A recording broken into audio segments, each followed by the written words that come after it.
Hi, I'm Sarah Gonzalez. Welcome to the news and why it matters. Glenn, what was the top story for you? For me today, has to be a look into the future for our children. Today show. All right, Stu. You're assuming children have future. In New York, many of them will not, and we'll go over that bill. That should have been my top story. Well, there's a lot going on today. It's hard to pick. Jason. And something that does not exist anymore is a verified Twitter account for President Maduro of Venezuela, which is well, that's not the unprecedented thing going on in Venezuela. There are some unprecedented things going on right now, and we'll go through all those. That should have been my top story. Are you getting story envy? It is. No, it's just story envy. This is one of those days where, you know, it's Sophie's choice on whose story is reported. There's not enough time. Each of these stories is so game-changing. Yeah. Before we get into all of that, I want to thank our sponsor, American Financing. Stu, you went to American Financing. I did, yes, when I had to buy my house, and I wanted to get. See, I liked. A lot of people bash, 2007, 2008 when it comes to home buying. I loved buying in that era because you put like no money down, and then you didn't have to interest for like 20 years. It was fantastic, and that was the last time I bought a house. It was 2006 or 7. So I wanted to kind of do it that way again, and they basically told me no, that wasn't really something that happened. Although I shopped around to a bunch of places and eventually found someone who came fairly close to my shady goals. I mean, it really, seriously, he has very different ideas on, wise ways to buy homes, and American Financing was like, "You're serious?" He's like, "Yeah, that's what I want." Okay, we'll look. Yeah, and so they actually found me multiple really good deals, but only one company went a little bit further on some of these things. And I actually went back to American Financing because I trust them. I know Glenn's dealt with them for a while. So many of our listeners have. And I said, "Look, I don't know. This doesn't look, I don't know. You have a great deal, but this one, what do you think?" And they're like, "Honestly, if you can get that deal, you should take it." I mean, these are people who are not driven by trying to make money off of you. They're driven by making sure your experience is good. And I mean, it wound up working out really well for me. They were fantastic. If the taxpayers have to bail his home out. Oh, yeah. Well, I'll come to you first for the bailout. Thank you. You can go to AmericanFinancing.net or you can call 800-906-2440. All right, I know it was hard to pick, but up first, I think we have to, we have our children, the 3 stories tonight: our children, our soul, and our security. So let's start with our children. I saw the Today Show, and I saw this poor kid from Covington High School who has been just destroyed. That kid's not going to college, at least a college that he wants to go. If he wants to go to an Ivy League school, they're not going to let him in. His life is over for at least a little while. I want to play this clip here from Guthrie in the Today Show. I want you to watch how she handles this. Look at him and listen to her. Do you feel from this experience that you owe anybody an apology? Do you see your own fault Look at him. in any way? As far as standing there, I had every right to do so. My position is that I was not disrespectful to Mr. Phillips. I respect him. I'd like to talk to him. I mean, in hindsight, I wish we could have walked away and avoided the whole thing. Now, look at that. I see my 13-year-old son. I see a kid who is not prepared to be grilled on national television by somebody who is that. What kind of question is that? You say you've done nothing wrong, okay? She says, did anybody at the end? Do you know? Did anybody, chant bad things? And he said, well, not that I know of, no, okay? What is that usually followed with from a journalist? But here's the evidence of you doing it. Exactly right. They have no evidence because it didn't happen.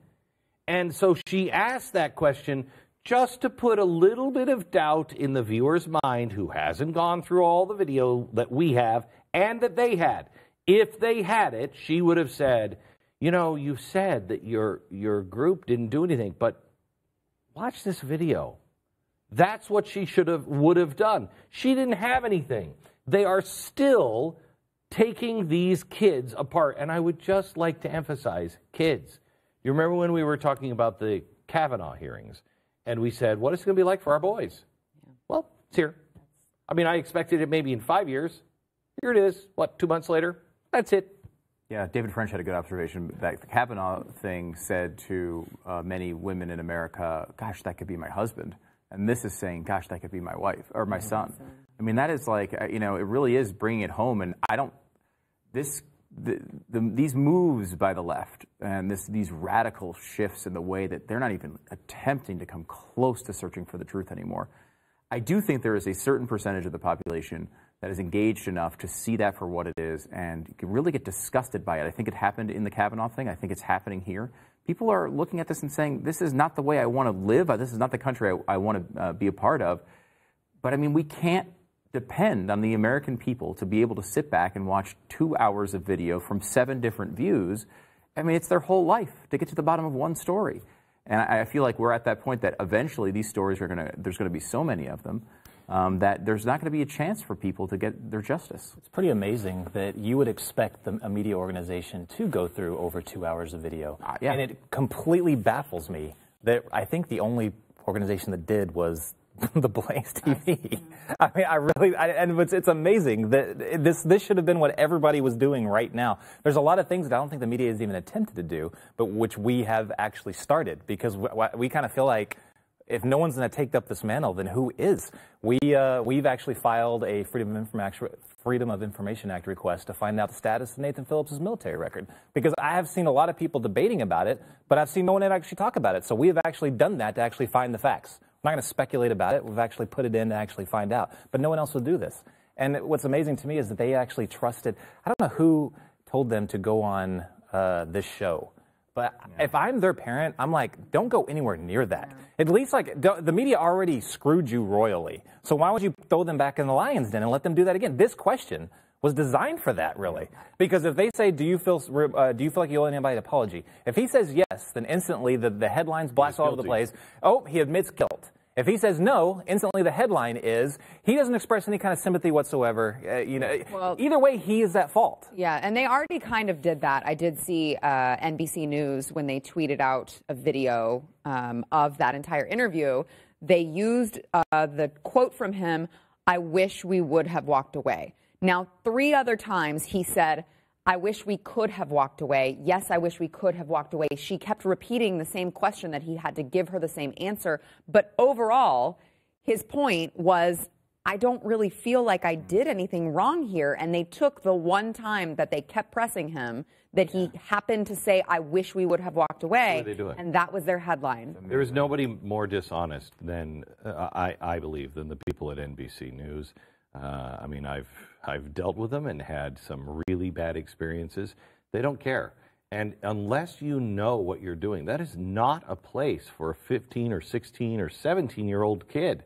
No place for a kid. Yeah. Because unless they are friendly, that's what they do. They keep asking you the same question. And if you don't know, if you haven't been trained, even when you're trained, it's hard.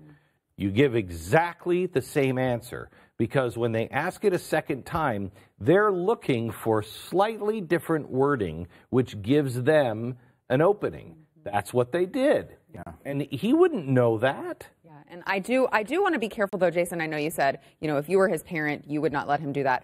I feel the same way as you. However, the instinct I would feel to want to defend my son's reputation, his character, that would be a very strong instinct for me, that I would want to show the world, this is not who you're saying he is. This is a good kid. I understand the instinct. I still wouldn't do it.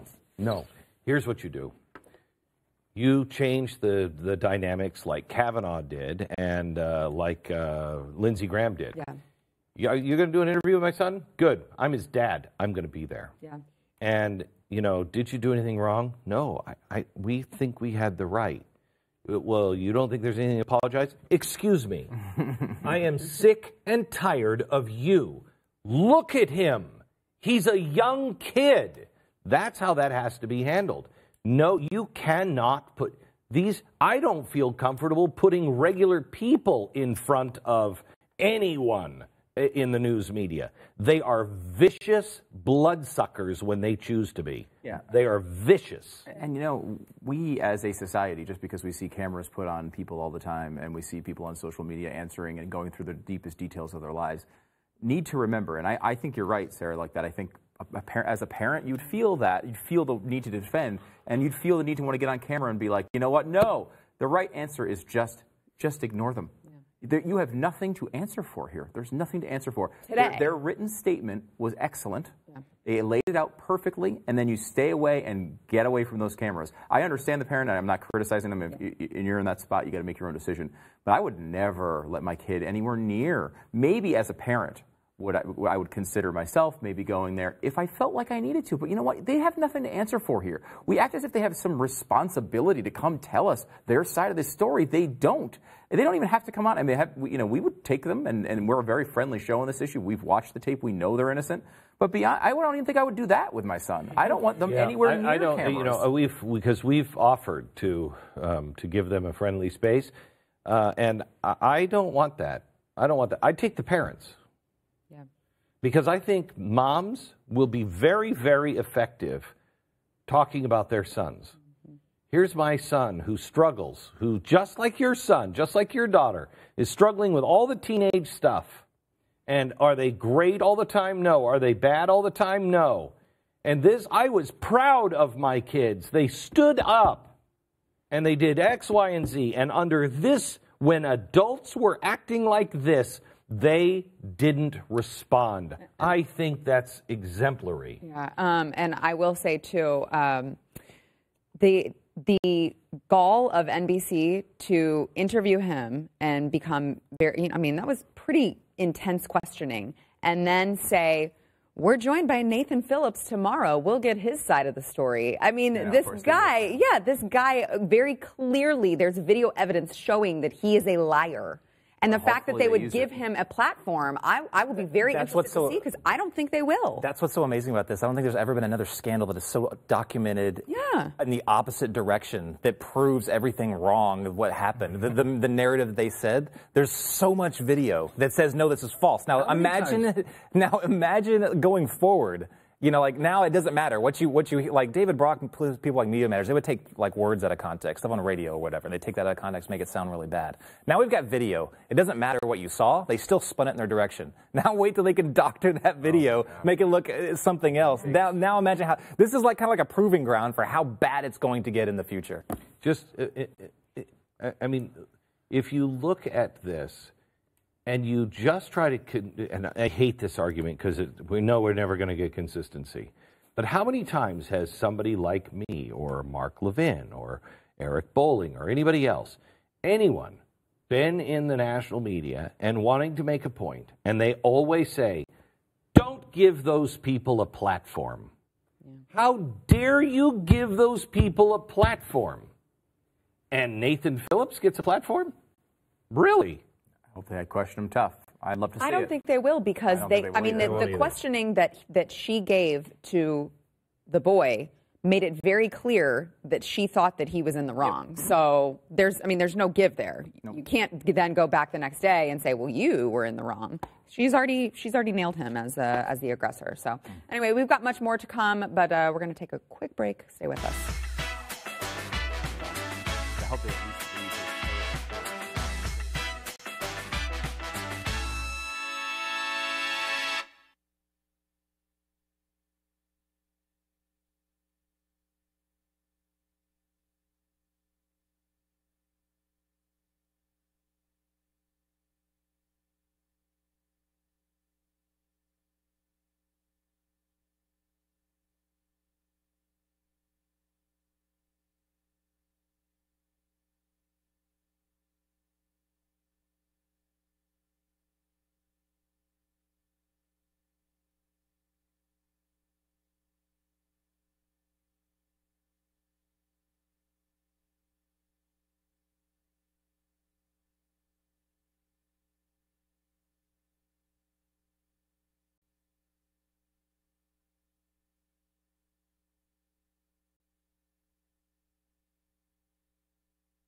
All right, before we get into what is going on in crazy New York, I want to thank our sponsor, iTarget Pro. So you're not really a gun person, Stu, are you? Have you played with iTarget? I have not played with iTarget, although I was thinking recently I wanted to because I need to get to the range more. I do have guns, and I would like to get to the range more, but it's really more for me like the laziness and like making sure I can get there. Like I can never schedule it, and then I forget about it, and it's like I need to be able to do that more because I'm not a gun guy. Okay, so I need to get better at. iTarget is great for lazy people like you. It's great. You don't have to leave your home. You don't have to spend money on ammunition or on range fees. Mm-hmm. You can be like sitting in your underwear eating chips. I don't know what you do at home. Pretty much that. And you sit on your couch and you get your little iTarget out. You get your phone, set it there so that it can track it. And you're shooting, as you can see on this video that we're playing. There's Glenn. But I call it a laser bullet, Glenn. I know. I don't know what it is, but it's great. It's the best name that I can find for it. So you put the bullet in your chamber and you can just keep firing it. It's keeping track of where you're shooting so that you see your progress and you're dry firing, which is really important. Can I just say, if you're worried about, if you're not a gun guy like Stu, but you do have guns and you want to get better, and you don't want to just show up to the range and, It's intimidating. It's a little intimidating, yeah. You don't want to be the guy that's missing the target. Yeah. You know what I mean? You're like, what the heck? Now, you literally can sit in your underwear eating the chips. And let me tell you something. I learned from the best people in the business, the United States Marine Corps. The first thing you do a solid week of just dry firing because it's the foundation. So you could use iTarget Pro because it basically lets you dry fire, just like how I learned. And you'll get so perfect with your trigger pull, your squeeze, and everything. Sitting in your underwear with your chips, watching TV. When you show up, you will shoot probably better than most people that are out there. It's amazing. I want it for a Lapua. Oh man! Because because our ammunition is so expensive. Yeah. And for any gun, but I was trying to hit a target 1,000 meters, and I think I spent $200 in ammunition just shooting. For an afternoon. It's like crazy how expensive it is. And that's the thing. iTarget, it pays itself off in like a very, very short amount of time. Yeah, it does. So you can go one range visit, probably. Yeah, exactly. Yeah, it probably does. Go to itargetpro.com. Get 10% off now with free shipping if you use promo code NEWS. That is itargetpro.com. Stu. Andrew Cuomo, in a move that, to me, signals he's at least seriously considering running for president. Oh, yeah. Just trying to appeal to the far left. Off the deep end. By going after a late-term abortion approval in New York. Here's his kind of quote about this. And he said he would not sign another budget unless he got this. And he got that done. He did get it. Reproductive Health Act, I mean, we can't get a border wall funding, but of course he got this done. Reproductive Health Act is a historic victory for New Yorkers and for our progressive values. I am directing that New York's landmarks be lit in pink to celebrate this achievement and shine a bright light forward for the rest of the nation to follow. By the way, there was, I know you had said Empire State Building, I think at one point this morning. I know One World Trade Center was lit up. There's a picture of it. It's revolting. I mean, the idea that that about women's reproductive health. No, this is about the murder of children in the birth canal. Because minutes before delivery, yes, they can do this. Yeah, in fact, let me give you, but not in every case. They can do it as long as the head is still in the canal. Guys, not in every case, though. There are some exceptions to that. It has to be the health of the mother. And here's what the health of the mother means in this bill. Legislation provides a further exception to permit abortion at any point during pregnancy if a healthcare practitioner deems it necessary for the mother's life or health. Here's the important part. The exception that was defined in Roe, companion case Doe versus Bolton, as, quote, all factors, physical, emotional, psychological, familial, and the woman's age relevant to the well-being of the patient. Oh my God! So, like, if they have like a really bad brother, they can abort. Literally, in there is all factors. Familial, any reason. Familial could be inconvenience. Yes, it could be. Easily could argue that. Yes. Easily. It's emotional. Do you even need to argue it when the first words are all factors? It's literally everything. So, I mean, it is absolutely up to the last second a partial birth, basically abortion approval. I don't know how you justify that. How do you not see us, Stu? We've kind of danced around this for the last week. How do you not see us splitting so far apart that we just don't even understand each other anymore? I mean, look at the thing with with the Covington Christian school or Catholic school. Look at this. How can you say that you're celebrating the fact that a baby can be born up from the feet to the shoulders and be killed? Poisoned as they're being born. As they're being born. That's what's even more crazy. It's a lethal injection. That's how these things work. It's a lethal injection. They give the baby a lethal injection, let's say 2 days before birth. Then the woman goes off and then she delivers the baby, but that is now dead. If it's not dead, which happens sometimes, then it gets another dose of lethal injection. Now, in the state of New York, it's illegal to give a lethal injection to a murderer. So now you can give that same thing to a baby that's just about to be born. How does that rationalize? It's incomprehensible. That makes no sense. And again, the polling on this is terrible nationwide, 80 to 14 against third-term abortions. It's not a close call. In fact, even the second term is not a close call. I think it's a 37-point split there. But the issue here always comes back to choice. And if you want to come up with a non-just, dumb political Facebook type of argument, people will say, like, even if I disagree, it's up to them to make the choice. And like that is just not a legitimate argument. Why do we stop? Why, for example, do we say you can't abort a baby after birth? A week after, let's say. It seems like it's really annoying crying all the time. Why can't you abort it then? And you say, well, because it's alive. Well, why? That's your judgment. Can't survive on its own. Right. It can't survive on its own. You're still taking care of it. And the bottom line is, even if you do believe that, and even if you do believe they're alive, why isn't the woman allowed to make a choice of whether she believes it's alive or not?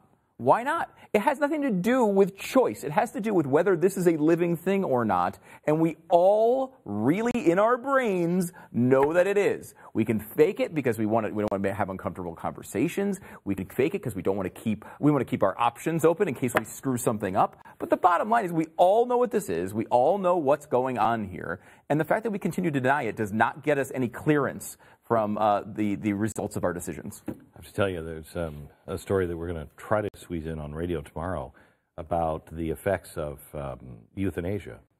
The numbers are staggering, what's happening. I think is it 36%? Do you remember? Did you read this? Yeah, was it Norway or Denmark? Yeah. One country has it. It's like 30% of all deaths in the country now are euthanasia. Okay. All deaths. And here's what's happening. People will say, they'll say, I want to make sure that when I start to slip and I'm really gone, I just want you to just put an end to me. Well, so the doctors will. And what's happening is the patients are going, wait, no, no. But you're too far gone now. No, but I don't want that. Well, but you told us to do that.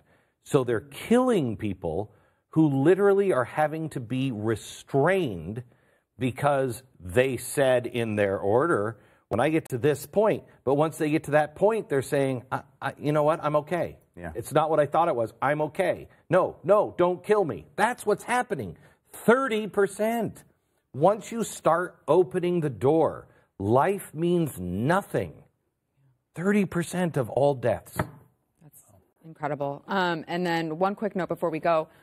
I found it actually offensive that everything was lit up pink. Oh, God. Absolutely offensive. I mean, and as a woman, but I'm like, how about we light it up pink in honor of all of the female babies that will never be born because you're killing them?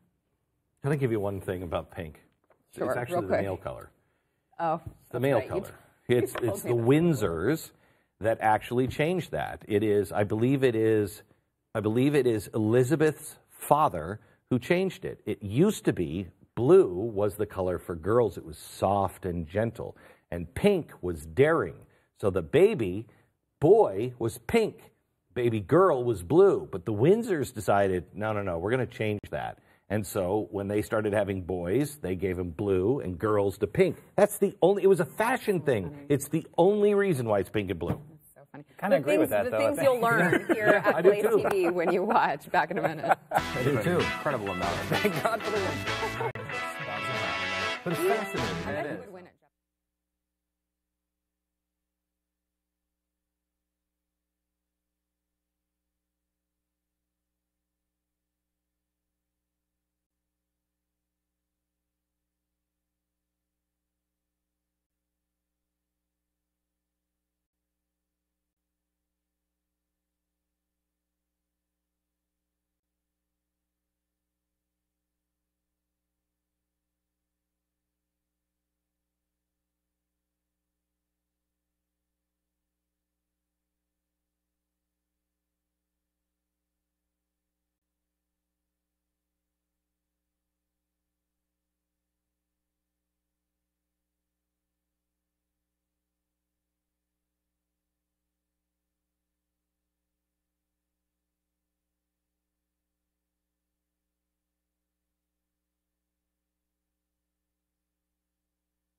All right, the latest on the State of the Union. It's supposed to happen Tuesday. Trump and Pelosi are battling back and forth as to whether or not it's going to take place, and if so, where. Trump has said he is going to give it. We're just not sure where yet. But we are going to have State of the Union coverage. Oh, it's going to be as fun. long as it's going on. We're going to have it on Blaze TV. It's going to be a lot of fun. We're going to have a pre-show. There may or may not be happy hour drinks. I don't know for sure. Maybe boxing, sword fighting. You never know what to from expect. the chandelier. It's good. It's going to be a lot of fun. So you can go to blazetv.com right now.